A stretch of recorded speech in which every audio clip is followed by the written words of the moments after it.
Mainit-init nga ito nga mga binitawang salita ng ilang senator judges dito nga sa nakasalang na testigo na hostile witness sa prosekusyon si OVP Assistant Chief of Staff Lemuel Ortonio. Kanina nga tinanong ni Senator Judge Raffy Tulfo kung may mga sakit ba, malalang sakit itong mga informant na pinagbigyan nga ng confidential funds ng ni VP Sara Duterte. Kasi daw karamihan ng mga ARs o yung mga acknowledgement receipts ang nakalista doon, 100,000 hanggang 200,000 pesos pambili nga ng gamot, reward para nga doon sa medical supplies yung ipinambayad na reward. Actually, paulit-ulit yung sagot dyan nito ni ASEC Ortonio. Hindi raw niya masasagot yung detalye nga tungkol dito sa mga confidential expenses, yung mga nakatanggap dahil ang itinuturo niya ang nasa ground na nagpatupad o nag-implement ng mga operations na ito ay walang iba kundi nga si OVP Security Officer Colonel Raymond Lachica. Bagay na syempre pinalagan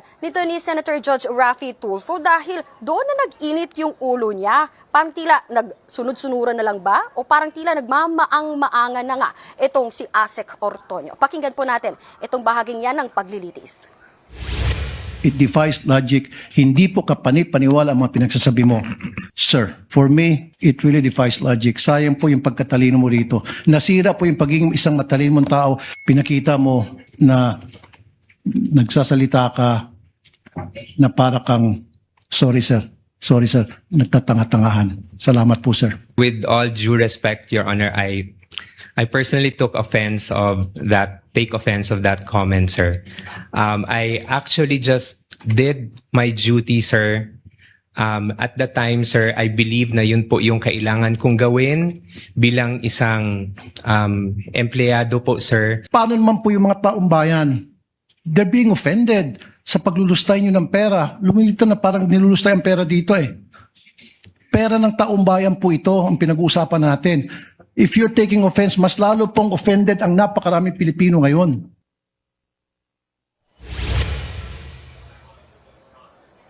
Jiggy, kinwestiyon naman ni Senator Judge Ping Lacson itong paggawa nga, sinumiting Physical and Financial Plan, PFP, ng OVP para sa pag-request nga ng confidential funds mula 2022 hanggang 2023. Napuna kasi ni Lacson na bakit tila copy-paste lang yung mga nakasulat na items dito nga sa mga isinumiting plano ng OVP. Pakinggan po natin ito. Paano nyong i-analyze yung ganitong klaseng mga descriptions? These are the activities that will be done, sir. I know. Pero Yes, kung sir. i-analyze nyo, hindi ba ito insulto sa common sense? Hindi man lang nyo binago ng konti. Sir, I cannot... O ako na mag-describe. I think it's stupid. Sana konti. Maraming salamat, Mr. Presiding Officer. Jiggy, tinanong naman ni Presiding Officer, Senator Cheese Escudero, itong teorya o yung kwento, kabuuang kwento nito ni ASEC Ortonio. Base kasi nga doon sa mga pahayag ni Ortonio, ay lumalabas nga na si Gina Acosta, SDO Gina Acosta, yung nag-disburse kay Lachica ng pera. Si Lachica raw yung nag-implement, kumbaga, nitong mga confidential operations. Pero tanong nito ni Senator Escudero, kung si Lachica nga, yung end user, kung sa kanya binigay nga yung confidential funds, bakit binawi niya yung acknowledgement receipt, yung patunay na ibinigay nga sa kanya itong millions of confidential funds mula nga kay Gina Acosta. Pakinggan po natin itong bahaging yan ng impeachment trial. Hindi ba dapat tinago niya yun? Kasi nag-disburse si Gina, tinanggap ni Lachica. Kung siya ang end user, tama lang na may acknowledgement receipt siya, ba't niya binawi? Ba't hindi tinago sa file? Sir, I did not request for it anymore, sir. Doon naman sa pagtatanong ito ni Senator Judge Robin Padilla, kanina nga nabanggit nito ni Senator Padilla tungkol sa mga alias kaugnay nga doon sa confidential funds. Dahil kapansin-pansin, kung maririnig nga natin, anong mga nagdaang araw, nakita natin doon yung mga pangalan na nakatanggap ng confidential funds si Vice President Sara Duterte, bukod nga kay Mary Grace Piatos, lumabas pa dyan yung may mga apelyidong Pagong, Pusa, Ngit-Ngit at Belat. At kanina nga nabanggit ito ni Senator Padilla dahil sakto nga malapit na itong National Heroes Day dahil yung mga bayani na natin ay meron naman ding mga alias. Kaya nung natanong niya itong prosekusyon, ano ba yung kahalagahan nitong paggamit ng mga alias? Bagay na sinagot dyan ni Attorney May Divina Gracia, private prosecutor, na sabi niya hindi siya makapagkokomento tungkol dito dahil hindi naman siya sigurado noon yung circumstances surrounding that noong mga panahong yon. Pero malinaw daw ang nakasaad dito nga sa anti-alias law. Pwede naman, posible po, pwedeng gamitin ang alias or alias, pero ang kondisyon po, dapat ay i-disclose o ilabas pa rin yung kanilang mga totoong pangalan. At yan nga, yun yung pinunto kanina ni Attorney May Divina Gracia. At kanina, binanggit nito ni Senator Robin Padilla na alam niyo ba, na sinabi niya na kung sino nga daw ba itong may alias na Marshall Bonifacio. At yan nga, ay walang iba kung di si dating Senator Ninoy Aquino. At bagay na pinalagan nga nito ni Senator Bam Aquino, ang kanyang tiyuhin niya si Senator Ninoy Aquino, pinalagan niyan ni Senator Bam Aquino sa kanyang interpellation. Pakinggan natin ito. Ito na lang po. Kilala niyo po ba kung sino si Marshall Bonifacio? To be candid, Your Honor, I'm not Sino po? familiar.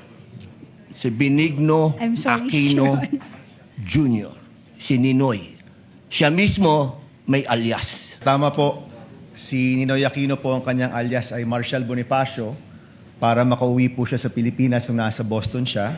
Oho. Pero wala naman ho siyang confidential funds na, wala ho siya sa mga AR na confidential funds. Lilinawin ko lang ho. At Marian, may plano ba? Anong plano nila para kay Colonel Lachica? Alam mo, Jiggy, kanina nga, hinimok nito ni Senator Judge Erwin Tulfo, both yung prosecution at yung defense, na ipatawag, ay paupuin sa witness stand itong si Colonel Raymond Lachica dahil tingin niya, siya yung missing link dito nga sa usapin ng confidential funds, lalo't siya yung tinuturo si Lachica, yung kumbagay ay inutusan naman ni Vice President Sara Duterte na humawak nga ng confidential funds, magsagawa o mag-implement itong mga confidential operations sa kanya, kumbaga umiikot at itinuturo yung pangalan niya. According pa nga dito kay Senator Judge Erwin Tulfo, tingin niya, marami ring senator judges ang gustong marinig yung kanyang testimonya. Gayon na rin, marami ring gustong magtanong tungkol nga sa detalye kung paano nga ito ipinamahagi ni Lachica yung confidential funds. Actually, kahapon, may pahayag itong si Lachica sa isang statement. Sinabi niya na willing naman, handa naman daw siyang tumestigo dito sa impeachment court alinsunod ngayon sa batas at sa security restrictions. Pakinggan natin itong pahayag ni Senator Erwin Tulfo.